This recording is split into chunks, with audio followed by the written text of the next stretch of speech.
नमस्कार, प्रणाम।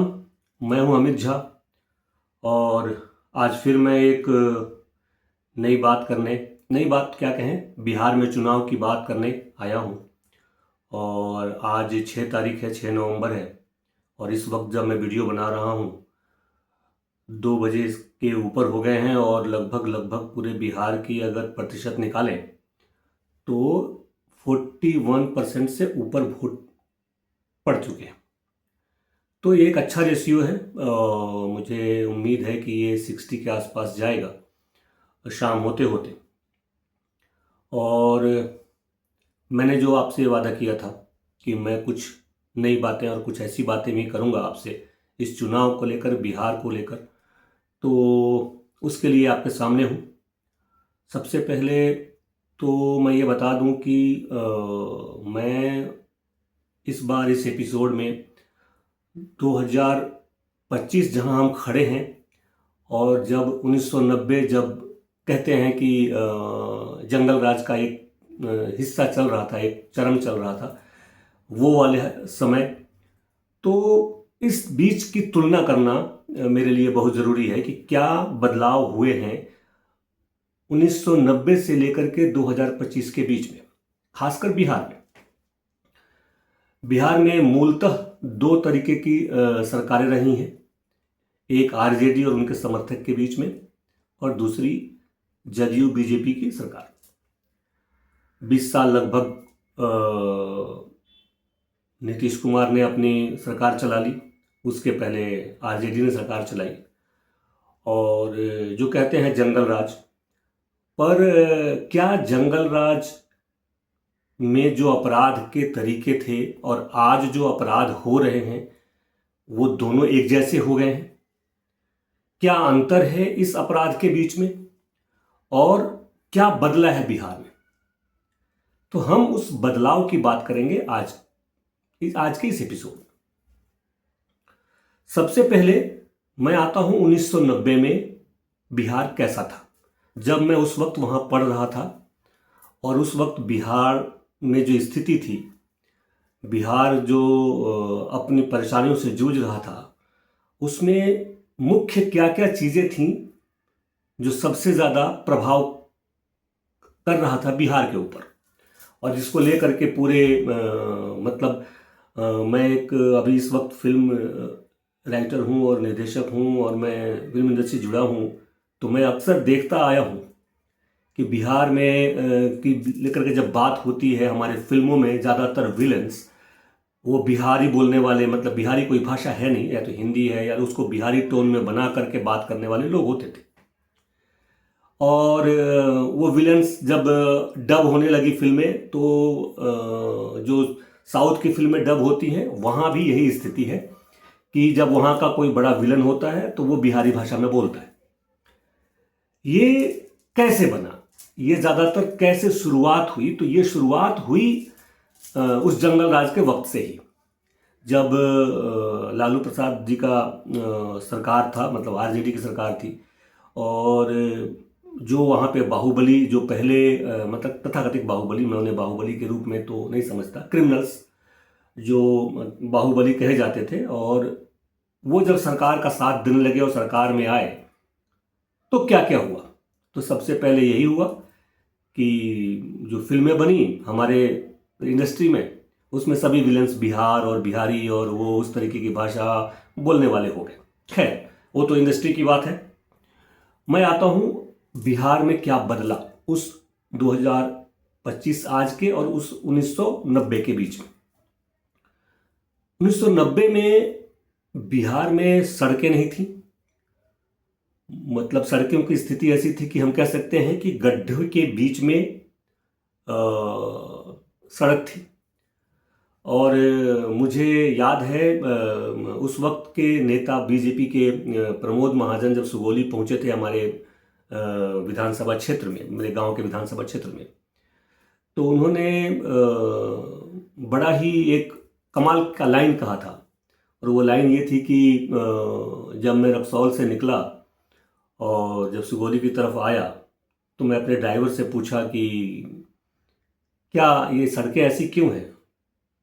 तो ड्राइवर ने कहा शुक्र मनाइए कि सड़क अच्छी है, वरना स्थिति तो ऐसी थी कि एक बाइक वाला जब अपनी पत्नी को बाइक पे बिठा के निकलता है तो हर 5 मिनट पे हाथ पीछे करके चेक करता है कि वो है या गिर गई।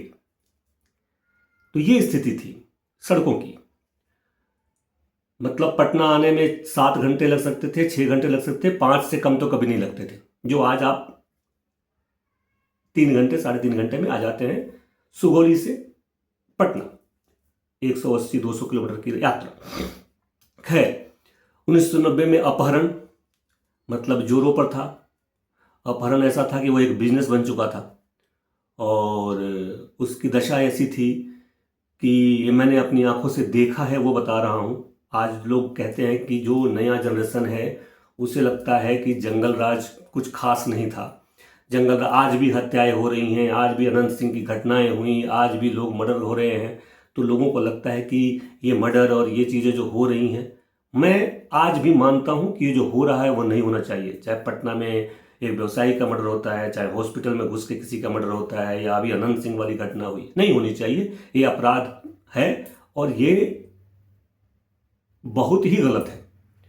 लेकिन जंगल राज क्यों कहा गया ये समझना बहुत जरूरी है।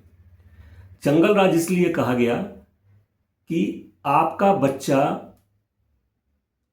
अकेले कहीं नहीं जा सकता था। सबसे पहली बात तो ये थी। अपहरण एक व्यवसाय था और शायद हजारों की संख्या में अपहरण होते थे, हजारों की बोल रहा हूं मैं। सैकड़ों तो मेरे इलाके में होते थे, मतलब वहां पे लाकर रखे जाते थे, तो मैं वो जानता हूं। तो अपहरण एक व्यवसाय था। उसके बाद जो कह सकते हैं कि कॉन्ट्रैक्ट किलिंग तो मतलब छोटी बात है। किसको कब कहाँ मारना है, कब क्या हत्या हो जाएगी, वो कोई नहीं कह सकता। उगाही के नाम पे पैसे वसूले जाना है। आपने कुछ भी थोड़ा सा बिजनेस शुरू किया, जो उस वक्त के व्यवसायी होते थे उनके लिए उगाही मतलब उनको देना ही है पैसे, वो बड़े ही बृहत रूप से लिया जाता था। और मुझे अच्छे से याद है कि हमारे यहाँ लोगों ने ना हीरो होंडा मोटरसाइकिल खरीदना छोड़ दिया था। वो इसलिए छोड़ दिया था, उस वक्त मुझे अच्छे से याद है मेरे जनरेशन के लड़कों को नहीं दिया जाता हीरो होंडा मोटरसाइकिल, क्योंकि ये लेके निकलेगा और छिना जाएगा।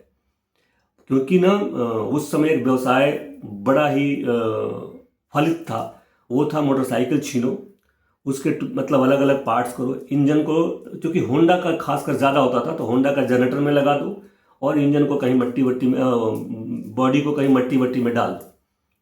तो ये मोटरसाइकिल छीनना एक बहुत बड़ा व्यवसाय था।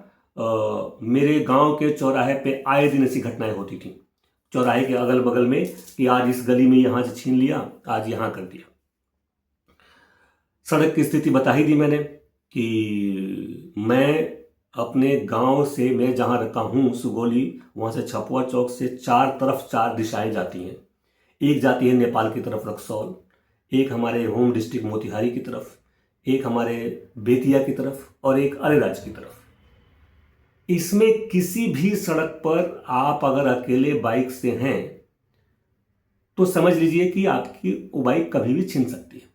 तो सड़क क्यों, क्योंकि सड़क में इतने गड्ढे थे कि आपका जो स्पीड है वो 40 से ऊपर होगा नहीं, तो आराम से छीन लिया जाता था। एक तो ये था। बिजली के नाम पे तो मुझे याद ही नहीं है, हमने तो लालटेन युग ही देखा है, क्योंकि हमने अपनी पढ़ाई तो बिजली में नहीं की है, लालटेन में की है, दिए में की है, और इसलिए वो लालटेन युग उस वक्त फल फूल रहा था। महिलाओं और बुजुर्गों के लिए जो स्थितियां थीं वो तो आप पूछिए ही मत। मतलब मैं ऐसे बुजुर्ग को मैं जानता हूं और ऐसे बुजुर्ग को मैंने देखा है जो अपनी पेंशन लेने जब जाते थे तो हम जैसे नौजवानों को साथ लेके जाते थे कि पेंशन लेके कहीं हम बैंक से निकलेंगे और बाहर हमको मार के 2 थप्पड़ छीन न लेगा। ये स्थिति थी। और महिलाओं की स्थिति, मतलब पटना जैसे शहर में शाम के 6 बजे के बाद महिलाएं दिखती नहीं थी सड़क पे, और जो दिखती थी वो जरूर गारंटेड है कि या तो किसी दबंग फैमिली की थी या फिर उनके साथ कोई ऐसा होता था कि वो सुरक्षित अपने आप को महसूस करें।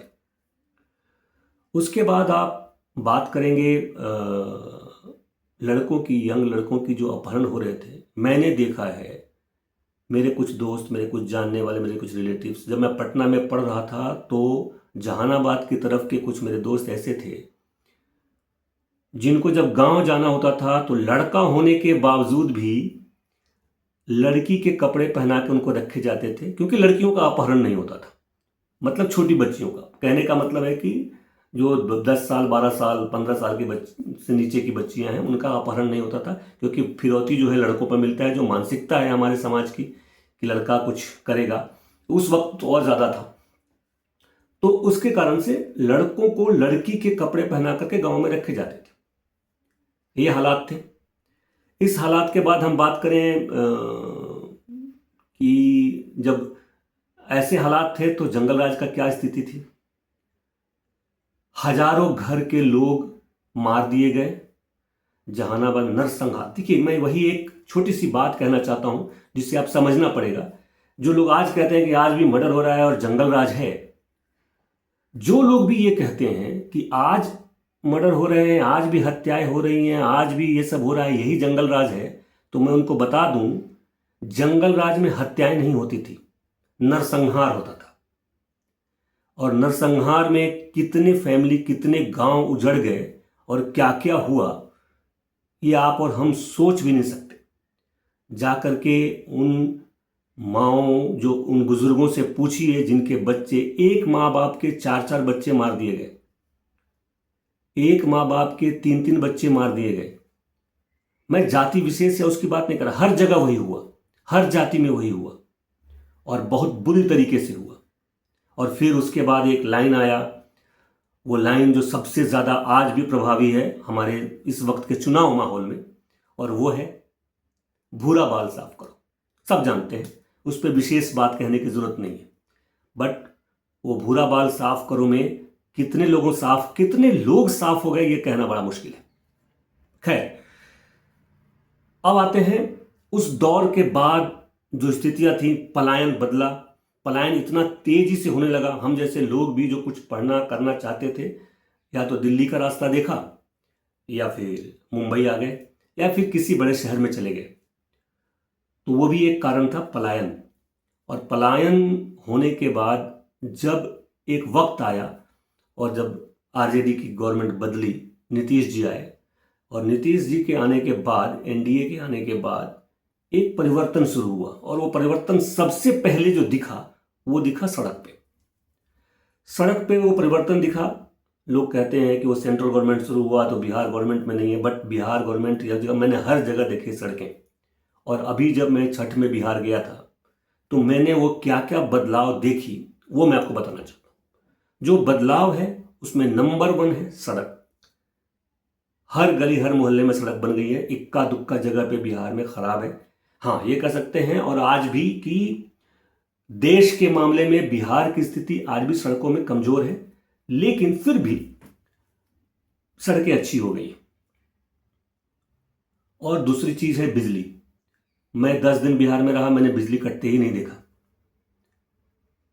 बिजली गई ही नहीं, मैं 10 दिन था, बिजली गई ही नहीं, लगातार बिजली थी।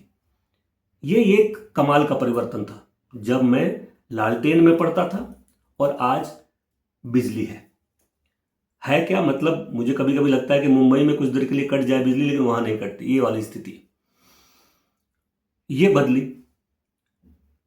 पटना में क्या परिवर्तन हुआ, पटना शहर में आप देख सकते हैं नरीमन पॉइंट्स कैसा बन गया है, जो जेपी रोड के रूप में जाना जाता है। बहुत सारे परिवर्तन हुए हैं। राजगीर में तो आप समझिए कि स्टेडियम बन गया, वहाँ पे पर्यटन स्थल बन गया, बोध गया में बन रहा है। मतलब अब मुंबई छोड़िए, दिल्ली छोड़िए, पटना में भी अभी बहुत कुछ ऐसा हो गया है जो देखने में लगता है कि ये एक बदलाव है। पर ये भी आप मानिए द सेम टाइम में कि ये बदलाव काफ़ी नहीं है। अभी और बदलाव की ज़रूरत है, अभी और बदलने की ज़रूरत है, अभी और विकास की ज़रूरत है। और ये विकास तभी होगा जब आप, मैं पहले भी बोल चुका हूं कि जब आप अपने नेता से सवाल करेंगे कि बताइए मेरे क्षेत्र में आप क्या बदलाव कर रहे हैं। पार्टी विशेष अपनी बात करेगी, वो ठीक है, सरकार जिसकी आएगी वो करेगी, हमारे विधायक साहब हमारे क्षेत्र में क्या कर रहे हैं। ये जब होगा तो बदलाव दिखेगा आपको। पहला चरण का मतदान मतलब आप समझ लीजिए आधा दिन के, अब 2:30-3 बजने वाले हैं तो निकल चुका है। 41%, 41% प्लस वोट पड़ चुके हैं और लगभग 3,75,00,000 लोग आज मतलब मताधिकार के रूप में हैं, उनके पास ये अधिकार है। और जो कुछ इस बदलाव में जो आज के डेट में आज जो चुनाव हो रहे हैं, इस चुनाव में जिनकी जिंदगी मतलब जिनके करियर कह सकते हैं या जिनका कह सकते हैं कि मतलब इस बार का उनका चुनाव दांव पर लगी है, तो वो दांव पर लगी है जिसमें कुछ चेहरे मुझे याद आते हैं। हमारी इंडस्ट्री के 2 चेहरे याद आते हैं, एक हैं मैथिली ठाकुर और दूसरे हैं खेसारी लाल यादव। मैथिली ठाकुर और खेसारी लाल यादव का जो इस साल का भविष्य है, इस चुनाव का भविष्य है, वो अब लगभग बक्से में बंद होने वाली स्थिति में है। आने वाले 2-3 घंटे के बाद जब चुनाव का आखिरी समय आएगा, वोट पड़ने का आखिरी समय आएगा, वो बंद हो जाएगा। साथ साथ में लालू प्रसाद के बड़े बेटे जो परिवार से निकाल दिए गए हैं, जो पार्टी से निकाल दिए गए हैं और उन्होंने अपनी एक अलग पार्टी बनाई है, तेज प्रताप, उनका भविष्य भी अभी कुछ समय के बाद चूंकि आज उनका इलेक्शन महुआ में हो रहा है, तो उनका भविष्य भी एक बक्से में बंद हो जाएगा, बैलेट में बंद हो जाएगा। बेसिकली कह सकते हैं आपकी ईवीएम में बंद हो जाएगा। तो अब ऐसे चेहरे हैं, कुछ और भी बड़े नामी चेहरे हैं।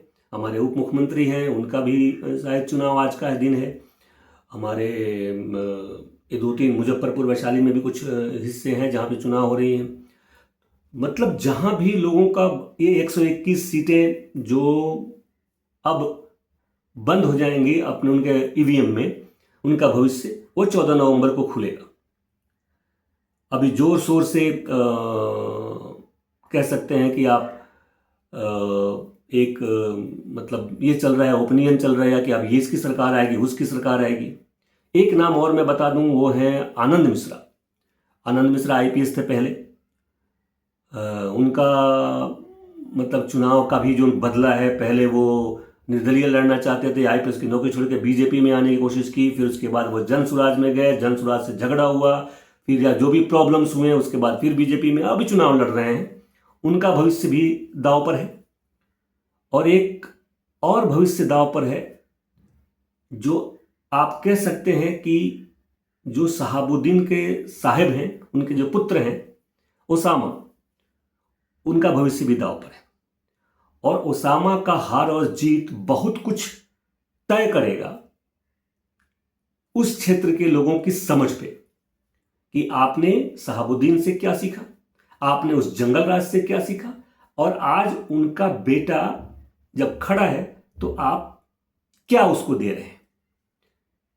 अगर आप उसको जीत दे रहे हैं तब शायद आप कह सकते हैं कि वो तेजाब वाली घटना भूल चुके हैं, आपने नया जंगल राज की जो बात आप करते हैं वो भूल चुके हैं, और या फिर साहब का डर आपके अंदर आज भी है। जो भी है, तो ये जो कुछ नाम मैंने आपको बताए, तेज प्रताप, मैथिली ठाकुर, खेसारी लाल यादव, आनंद मिश्रा, ओसामा, इन सब के भविष्य जो है, जो चुनावी भविष्य है, वो दांव पर है और अब कुछ समय के बाद ईवीएम में बंद हो जाएंगे। और इन सब के बीच अब मैं आता हूं इस जंगल राज के आखिरी पड़ाव में, जब 1990 से लेकर के 2025 के बीच में जो बातें हुई, उसमें सबसे ज्यादा क्या हुआ। मैंने 1-2 लोगों का इंटरव्यू देखा, जो पत्रकार आजकल पूछते हैं। एक बंदे ने पूछा उससे कि जंगल राज याद है आपको? तो बोला कि हाँ याद है। तो अब क्या करना है, वोट देना है आपको? तो बोला कि हाँ देना है। बोला किसको देना है? बोला एनडीए में। बोला क्यों? अब बदलाव नहीं चाहते? तो उसने बोला जब तक जिंदा है नहीं चाहते। तो ये भी एक सोच है। तो इस तरीके की एक बात है, और जो बदलाव हुए हैं वो आपको समझना है, और आप क्या बदलना चाहते हैं वो आपको समझना है। तो जो बदलाव हुए हैं और जो बदलाव होंगे, इसके लिए आप वोट करें। आने वाला सेकेंड जो चरण होगा उसमें जो चुनाव होंगे वो 11 नवंबर को होंगे। आज का जो मत को आपने प्रयोग किया और जा करके कर रहे हैं, इसके लिए बहुत बहुत आप सबको बधाई। और 11 नवंबर को बिल्कुल निकलिए, और बाकी लोग भी, और जो बाकी विधानसभा सीट बचे हैं वहाँ पे वोट दीजिए। और वो परिवर्तन जो चाहते हैं आप अपने विधायक से, उसके बारे में बात कीजिए। और 1990 वाला दौर तो मत लाइए। अगर गवर्नमेंट किसी की भी बने, दौर 1990 वाला ना आए, ये मैं जरूर चाहूंगा। दौर जो है वो आज का हो, डिजिटल हो, अच्छा हो, बिजली वैसी रहे, सड़कें वैसी रहे, और विकास हो और बदलाव हो। और सिर्फ मैं ये एनडीए गवर्नमेंट से भी कहूंगा कि सिर्फ गंगा इस पार बदलाव ना हो, गंगा उस पार भी बदलाव हो। तो दोनों तरफ के बदलाव अगर तेजी से हुए तो शायद आने वाले समय में बिहार को बदलते हुए लोग देखेंगे। तत्कालिक स्थितियां ऐसी हैं, दो मतलब कोई भी पार्टी हो। मैं तीनों पार्टी के बारे में, जो तीन प्रमुख पार्टियां कही जा रही है, मैंने सिर्फ दो के ही नाम लिए। एक एनडीए का ग्रुप बोल रहा हूं, दूसरा मैं आरजेडी महागठबंधन बोल रहा हूं। जन स्वराज इसलिए नहीं बोल रहा हूं कि आते आते चुनाव, आज 6 तारीख, जन स्वराज की स्थिति ऐसी है कि मुझे पर्सनली ऐसा लगता है 2 या 3 सीट इस 121 में आ जाए, ये बहुत है। और बाकी जगह वही वो 3000, 2000, 4000, 1000 जमानत जब्त वाली स्थिति रहेगी। तत्कालिक मुझे यही दिख रहा है, और इसी को लेकर के मैं आज बात करने वाला चाह रहा था। और आप लोगों से मैंने कहा, तो मैं चाह रहा हूं 1990 वाला बिहार फिर से ना आए, 2025 में जिए। लेकिन जो परिवर्तन हुए हैं, वो जो बदलाव हुए हैं, वो और हों, और अच्छे से हो, और चीजें बदले, अस्पताल बदले, सड़क बदले, स्कूल बदले, मतलब हर तरीके के बदलाव हों, और बिहार थोड़ा अच्छा हो जाए। यही शुभकामना मैं मतलब करूंगा कि भैया हो जाए। जो भी गवर्नमेंट आए इसको करे, और प्लीज घर से निकलिए और वोट दीजिए। ये बहुत जरूरी है, क्योंकि परिवर्तन तभी आएगा जब आप अपने मताधिकार का प्रयोग करेंगे। और मैं फिर लास्ट में ये कहूंगा कि मताधिकार का प्रयोग करिए। मतलब कहने का मतलब है, आप मतदान तो मत करिए। दान करेंगे तो वो दान खाते में ही जाएगा। तो दान मत करिए अपने मत को, मतदान मत करिए, मताधिकार का प्रयोग करिए। धन्यवाद।